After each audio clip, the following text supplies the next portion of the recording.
Today we're going to visit with Cheri Maul. Cheri and her husband Bob have been here at Epworth a little over a year. They both have become very involved in so many activities around here. But Cheri has had a really interesting career, varied and very exciting. I want her to share that with you today. So Cheri, tell us where it all began. Where were you born and where did you grow up? I was born in Elmhurst, Illinois, which is one of the western suburbs of Chicago, and I lived there for 27 years before I moved to Houston. Where did you go to college there? I went to school in DeKalb, Illinois at Northern Illinois University. And what did you major in? Fashion merchandising / textiles and clothing with a minor in sociology. And how did you use that? I worked in retail for a number of years, and I moved to Houston to work for Montgomery Ward, and I became a personnel manager with them for a store in Pasadena, Texas.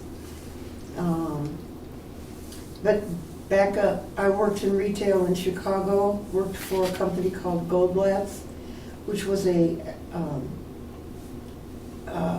store that was built by some Jewish immigrants, and they had stores all over the city. And I think they were Polish Jewish immigrants, and their stores were in neighborhoods where the workers in the stores spoke the language of the people in the area. So they did really, really well for a long time. I'd say it was a precursor to Kmart or something like that. They had low-cost items. You must have learned some languages there before you went to Houston. Actually, I didn't. Well, tell me how brave you were to go to Houston all by yourself. Tell us about that. Well, I needed to strike out on my own. I felt like if I stayed in Chicago, that I was just kind of smothered by my family. So I had to go down there for a trade show, and while I was there, I stayed with a friend of mine from college, and I decided then that I wanted to move there. So I went back and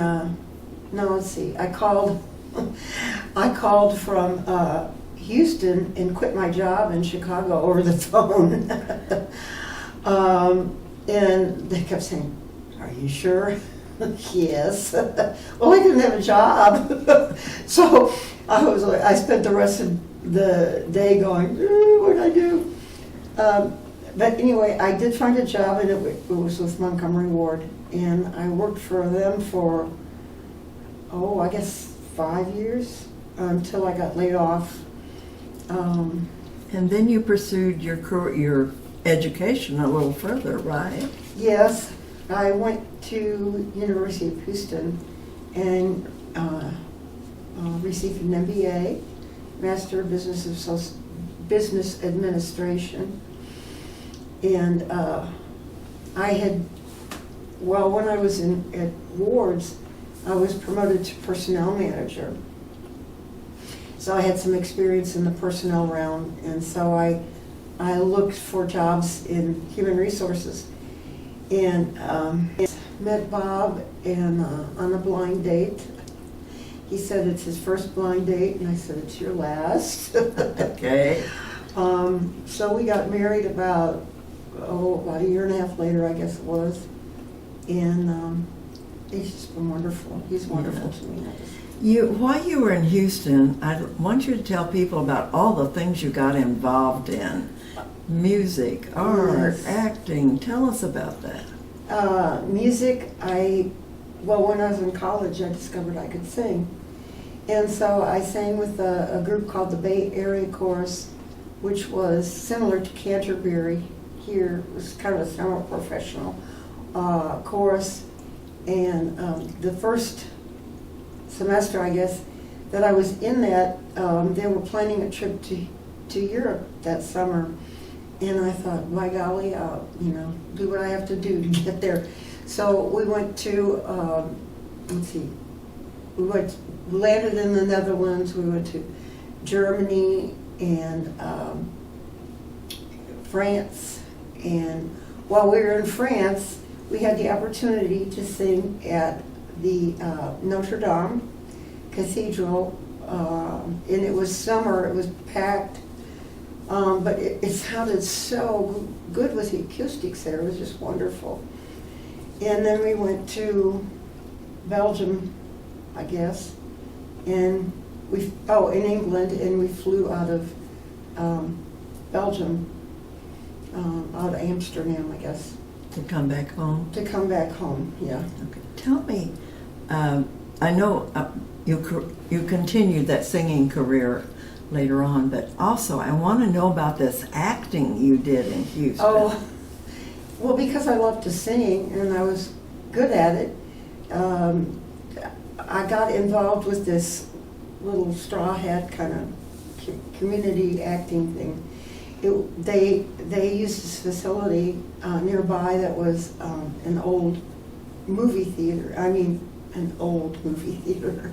Anyway, I was in Nonsense, and I played Sister Mary Hubert, and that was really fun. The woman who played Mother Superior was pregnant at the time, but she was rather hefty, and you couldn't tell. You just thought she was heavy. And so I said, well, we should put that in the program, and the director was like, no, we're not going to do that. I played the mother in a mall and the Night Visitors. It's a one-act opera, and so that was nice. And the little boy that was my son, that played my son, his voice hadn't changed yet, and he was very interested in the theater. He'd watched musicals his whole life. He didn't really want to watch things on TV, but he wanted to watch the videos that his mom had of these different shows, and he was just wonderful to work with. And we had I guess 6-piece orchestra that played with us. Bob and I were both in Big River, which is the musical version of Huck Finn.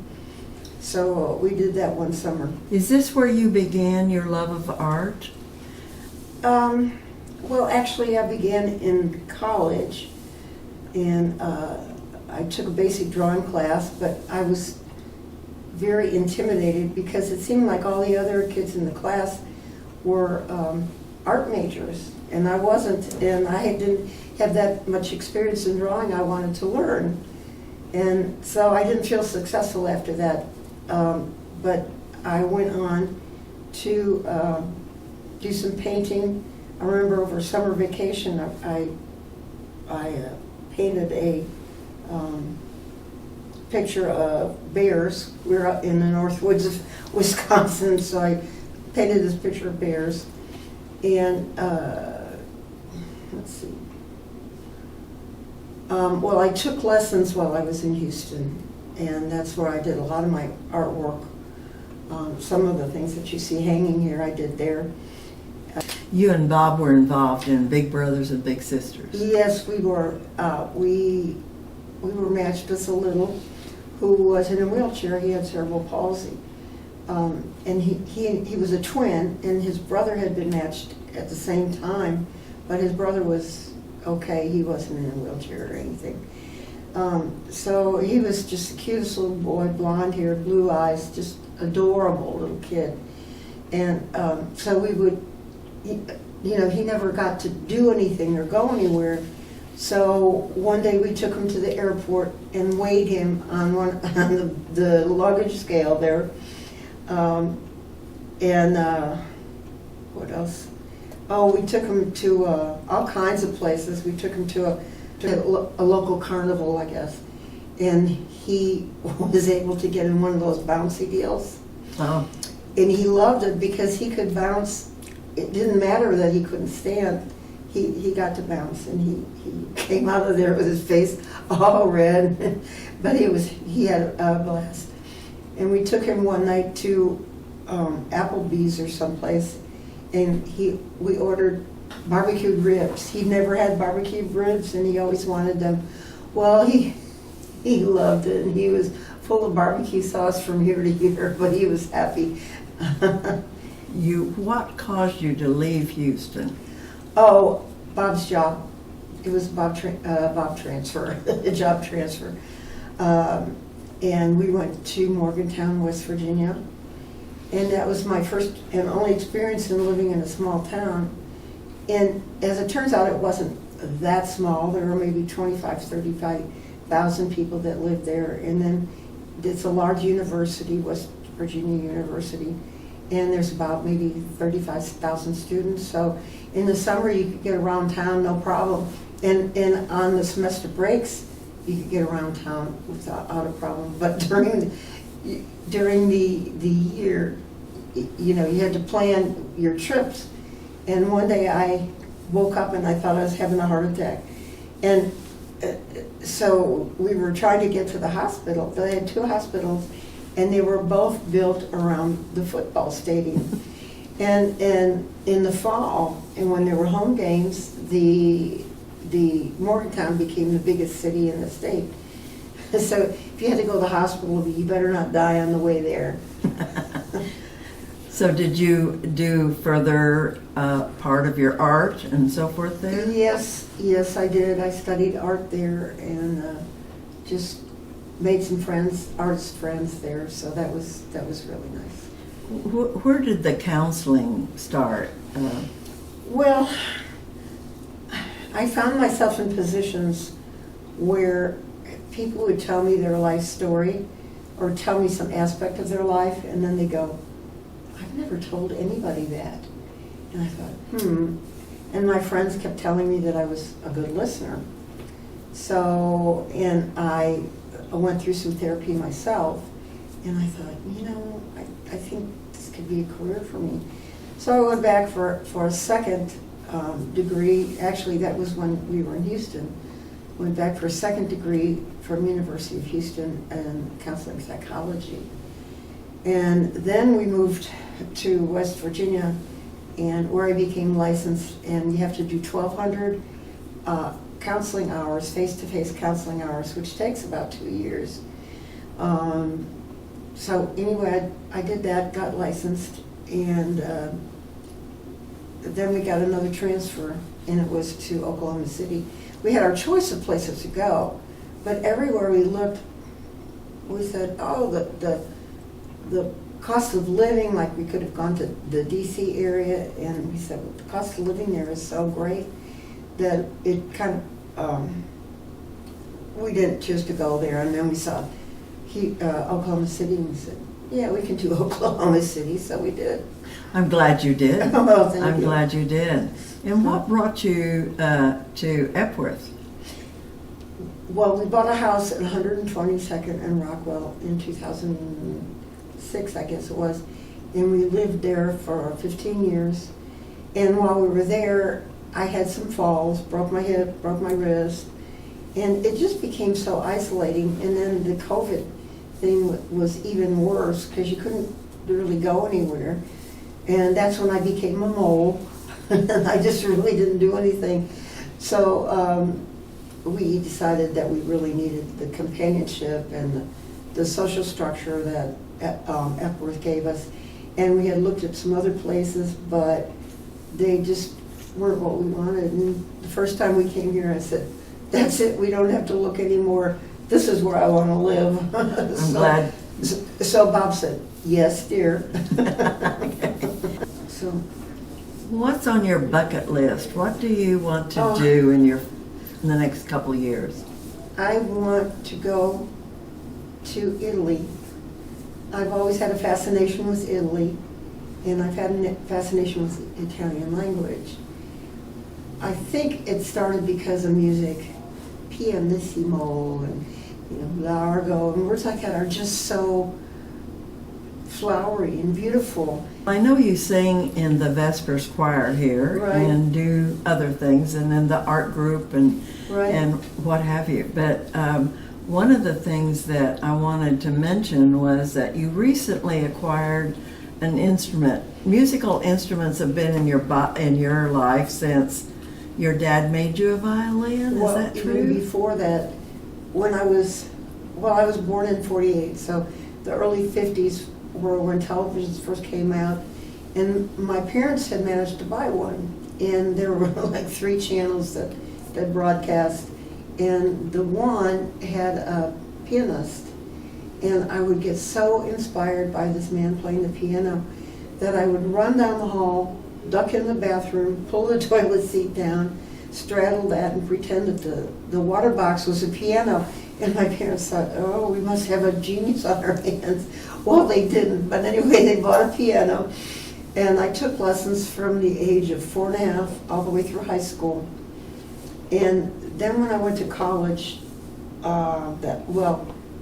I was in about 4th grade, I started to learn to play the violin, Yeah. and was in the orchestra in grammar school, junior high, and high school.